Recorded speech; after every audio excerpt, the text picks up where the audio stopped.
வணக்கம். திரையரங்கம். Sorry baby, இது ஒரு ஹாலிவுட் திரைப்படம். இந்த திரைப்படத்தினுடைய இயக்குனர் ஈவா விக்டர். இவர் ஒரு பெண் இயக்குனர். இந்த திரைப்படத்தின் கதையை எழுதியிருப்பவரும் இவர்தான் இந்த திரைப்படத்தினுடைய கதாநாயகி. இந்த திரைப்படம் கேன்ஸ் சர்வதேச திரைப்பட விழாவில் திரையிடப்பட்டு அனைவருடைய பாராட்டுக்களையும் பெற்றது. சண்டேன்ஸ் திரைப்பட விழாவில் திரையிடப்பட்டு அனைவருடைய பாராட்டுக்களையும் பெற்ற இந்த திரைப்படத்திற்கு சிறந்த திரைக்கதைக்கான விருது அளிக்கப்பட்டது.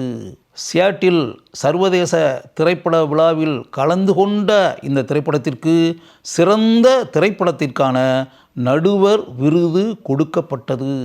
இந்த திரைப்படத்தினுடைய கதைக்களம் நியூ இங்கிலாந்தில் இருக்கக்கூடிய ஒரு பகுதி.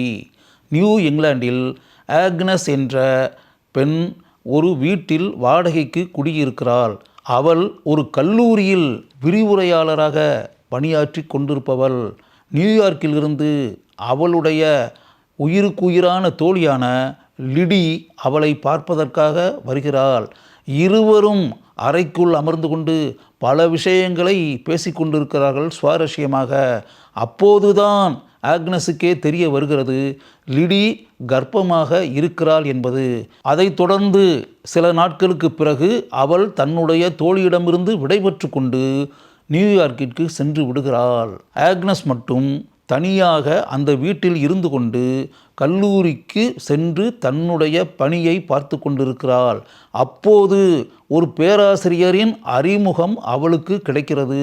அப்போதுதான் அவளுக்கே தெரிகிறது அந்த பேராசிரியர் பல நூல்களை படித்தவர் என்பதும் சில நூல்களை தன்னுடைய சொந்தத்தில் எழுதியிருப்பவர் என்பதும்.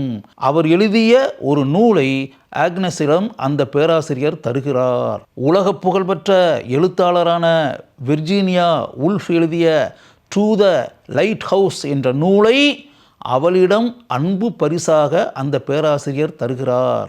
அதைத் தொடர்ந்து அந்த பேராசிரியரின் மீது ஒரு இனம் புரியாத மதிப்பு அவளுக்கு உண்டாகிறது.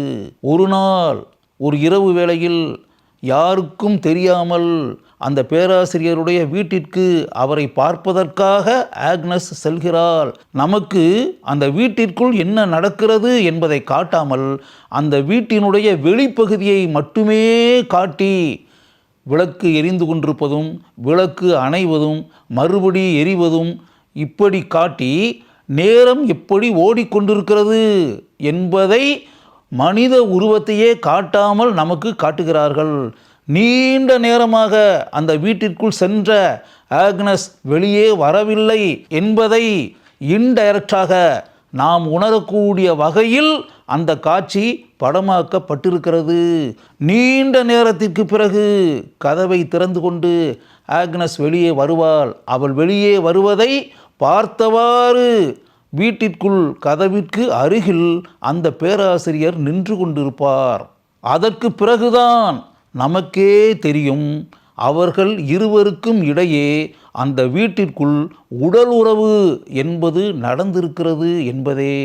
இந்த சம்பவம் நடைபெற்ற சில நாட்களிலேயே அந்த பேராசிரியர் தன்னுடைய வேலையை ராஜினாமா செய்துவிட்டு அந்த ஊரை விட்டே எங்கோ சென்று விடுவார். தன்னுடன் உடல் உறவு கொண்டு விட்டு தனக்கு கூட தெரிவிக்காமல் சென்றுவிட்ட அந்த மனிதரை நினைத்து மனதிற்குள் கடுமையான கோபத்திற்கு ஆளாகிறாள் ஆக்னஸ்.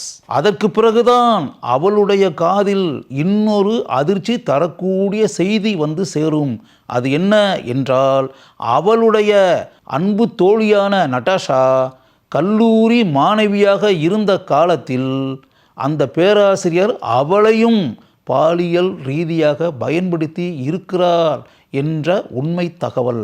தான் இந்த அளவிற்கு அந்த பேராசிரியரிடம் ஏமாந்து விட்டோமே என்பதை நினைத்து மிகுந்த கவலைக்கு ஆளாகிறாள் ஆக்னஸ்.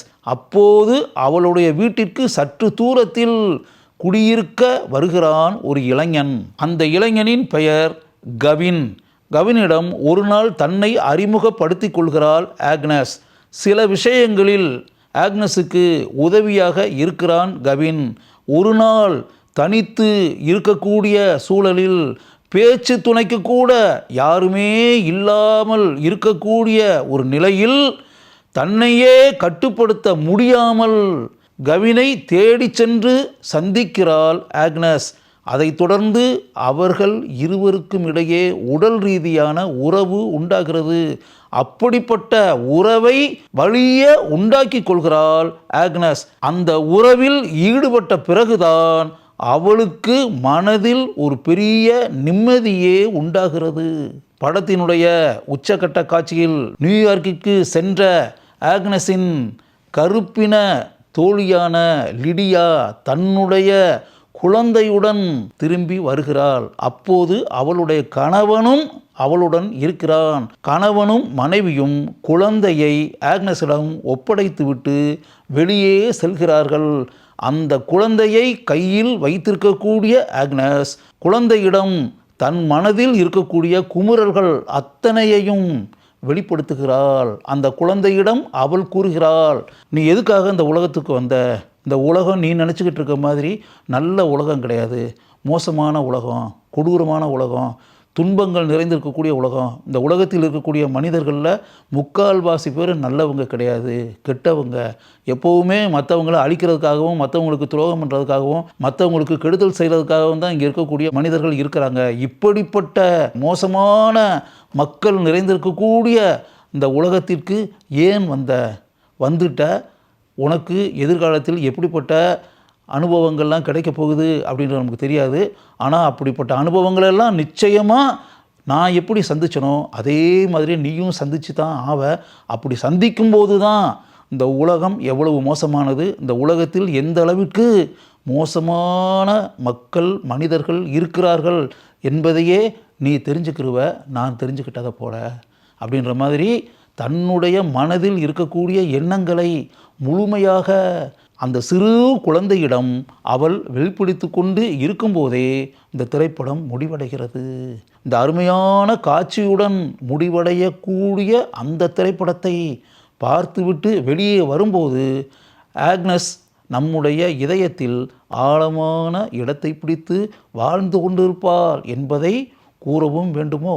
ஆக்னஸ் கதாபாத்திரத்தில் மிகவும் சிறப்பாக நடித்திருக்கிறார் ஈவா விக்டர். படத்தினுடைய கதையை எழுதியிருப்பவர், படத்தை இயக்கியிருப்பவர் என்பதையும் தாண்டி கதாநாயகியாகவும் அருமையாக நடித்து அந்த கதாபாத்திரத்தை நம்முடைய மனங்களில் ஆழமாக இவர் பதிய வைக்கிறார். லிடியா கதாபாத்திரத்தில் நடித்திருப்பவர் நவோமி ஆக்கி இயல்பாக நடித்திருக்கிறார். நம்முடைய பாராட்டுக்களை பெறுகிறார். பேராசிரியராக நடித்திருப்பவர் லூயிஸ் கேலமி. தான் வரக்கூடிய காட்சிகளில் கேஷுவலான நடிப்பை இவர் வெளிப்படுத்தி இருக்கிறார். கெல்லி மெக்கார்மக் இவர்தான் நடாஷா கதாபாத்திரத்தில் நடித்திருப்பவர்.